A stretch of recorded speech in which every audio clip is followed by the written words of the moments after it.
রাজনীতির মাঠে জামাত ইসলাম কোথায় কোথায় দুর্দান্ত খেলতেছে সেটা আগের ভিডিওতে ভাই স্পষ্ট দেখিয়েছি। ওই ভিডিওতে দেখলে আপনি বুঝতে পারবেন মানে জামাতের যে পারফরমেন্স এটা 10-এর মধ্যে আমরা 8 দিতে পারি। আর দুই জায়গায় যদি জামাত উন্নতি করে মানে 10-এ 10, এই 2% মানে কোথায় কোথায় জামাতকে উন্নতি করতে হবে আজকের ভিডিওতে একেবারে ক্লিয়ার করে ফেলবো। আপনি নিজেও বুঝতে পারবেন যে ভাই সত্য কথাই বলছেন, এই জায়গাতে জামাতকে উন্নতি করা প্রয়োজন।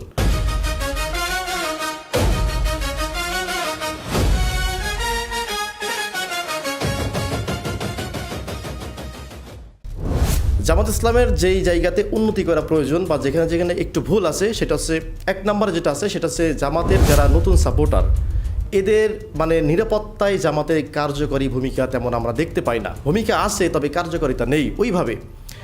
যে ব্যক্তি নতুনভাবে আপনাকে সাপোর্টার হচ্ছে, একজন ইয়াং হতে পারে, তরুণ হতে পারে বা মধ্যবয়স হতে পারে, সে কিন্তু অনেক সময় হ্যারাসমেন্টের শিকার হয় মানে প্রতিপক্ষের মাধ্যমে। তো ওই জায়গাতে আমরা বিশেষ করে জামাত ইসলামের একটা বিষয় দেখেছি যে তিনারা শুধু ফেসবুকে তীব্র নিন্দা জ্ঞাপন করতেছি মানে এইটুকু বিবৃতি দিয়ে শেষ। মানে ওর পাশে যে আপনাকে আরও সাপোর্ট দিয়ে দাঁড়াতে হবে এইটা আমরা দেখি না।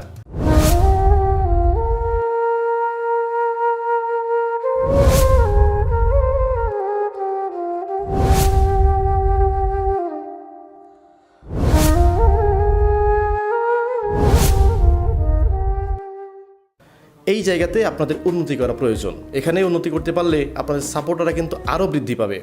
বের করেছি করার সাথে সাথে ইলিয়াস আমার পাজা করে ধরে আমার গাছটা উন্নে বেলায় দিয়েছে, দেওয়ার সাথে সাথে মুখোশটা বেলায় দিয়েছে। সেটা কি মারিছে নাকি অন্য কি করছে? হ্যাঁ, যে ব্যক্তি আপনার সাপোর্টারদেরকে ডিস্টার্ব করবে কিংবা তাকে যদি হ্যারাসমেন্ট করে, আপনি শুধু বিবৃতি দিয়ে আপনার লাভ নাই, জাস্ট ওকে ধরে পুলিশের হাতে তুলে দেবেন। অনেকে বলে না যে ভাই পুলিশ কাজ করে না, পুলিশ কাজ করতে বাধ্য যদি আপনারা করাইতে পারেন। ওকে ধরে থানায় ঢুকাই দেবেন, এরপর যদি ও 3 দিন 7 দিনের মধ্যে বেড়ায় এরপর আপনি পুলিশের কাছে জব দিতে চাইবেন, কারণ আপনার তো হিউজ সমর্থন আছে। এইটাতে কাজে লাগান, তাহলে দেখবেন যে জামাত মানে যে 2 পয়েন্ট বাকি আছে 10-এর মধ্যে 10 হয়ে যাবে। এরপর 2 নম্বরে যে জায়গাটাতে উন্নতি করতে হবে সেটা হচ্ছে জামাত ইসলাম পলিটিক্যাল কালচারে কিন্তু পিছিয়ে। রিসেন্টলি আপনারা একটা ছবি দেখেছেন ফেসবুকে, জামাতের বেশ কয়েকজন এমপি একজন ডিসিকে ফুল দিয়ে বরণ করতেছে। এটা খারাপ কিছু না, অবশ্যই এটি ভালো। তো এইটা সম্পর্কে আপনি বলতে পারেন যে ভাই এটা তো ভালো কাজ, আমিও আপনার সাথে একমত, এটা অবশ্যই ভালো কাজ। তবে চেইন অফ কমান্ড বলে কিন্তু একটা জিনিস আছে। আপনি এলাকার ওসি এসপিকে বলেন তো যে এসপিকে বরণ করবে না, কারণ কি এটা চেইন অফ কমান্ড। তো একজন মেম্বার অফ পার্লামেন্ট তার র্যাঙ্ক কিন্তু অনেক উঁচুতে এবং তাকে সবসময় ভালো হইতে নাই মানে কঠোরতা অবলম্বন করতে হবে, বিশেষ করে চেইন অফ কমান্ড এবং ন্যায় বিচারের স্বার্থে।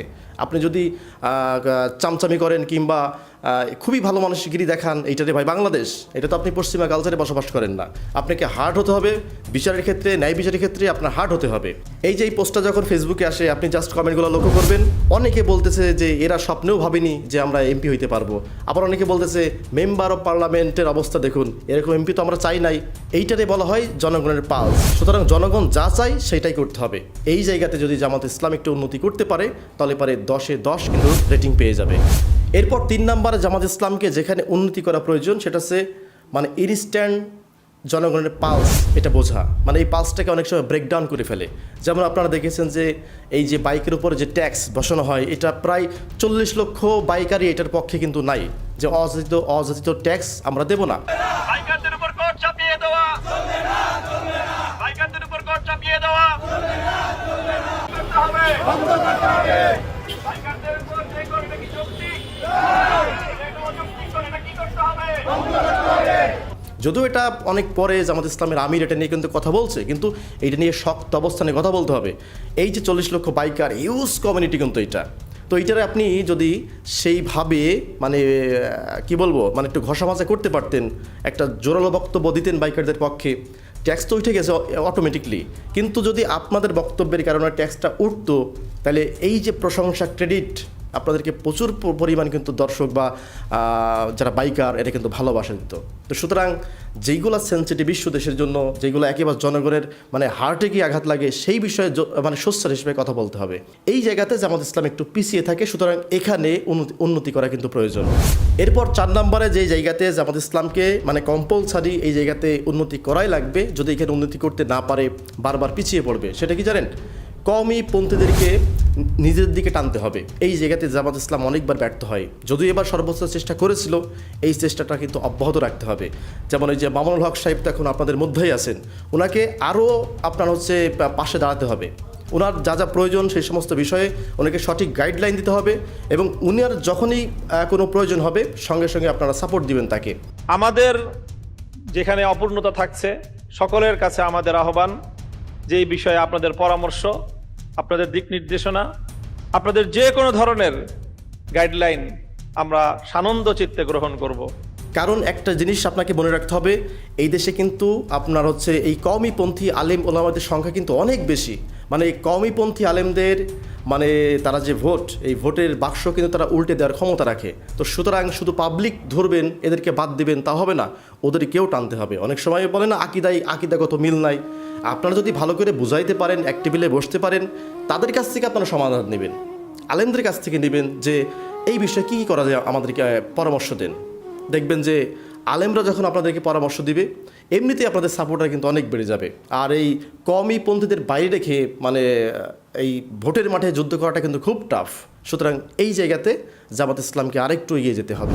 এরপর সর্বশেষ যেই জায়গাতে উন্নতি করা প্রয়োজন, সেটা হচ্ছে এই যে নতুন কর্মী নিবন্ধনের ক্ষেত্রে যে প্রক্রিয়াগুলো আছে, এই প্রক্রিয়াগুলোটাকে মানে প্রথম স্টেজে একটু শিথিল করা প্রয়োজন।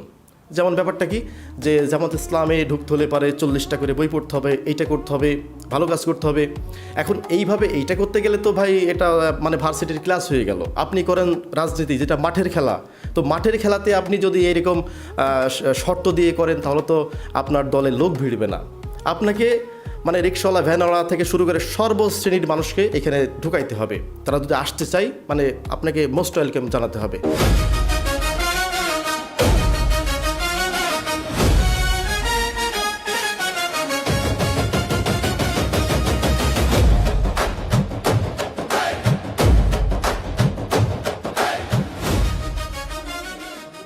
এরপর দ্বিতীয় স্টেজে আপনাদের যে নেতার যে র্যাঙ্কিংটা আছে, যেমন রোকন, এরপর সুরা সদস্য আছে, এই জায়গাতে তারা পরীক্ষা দিয়ে আপনার ওইখানে যাবে।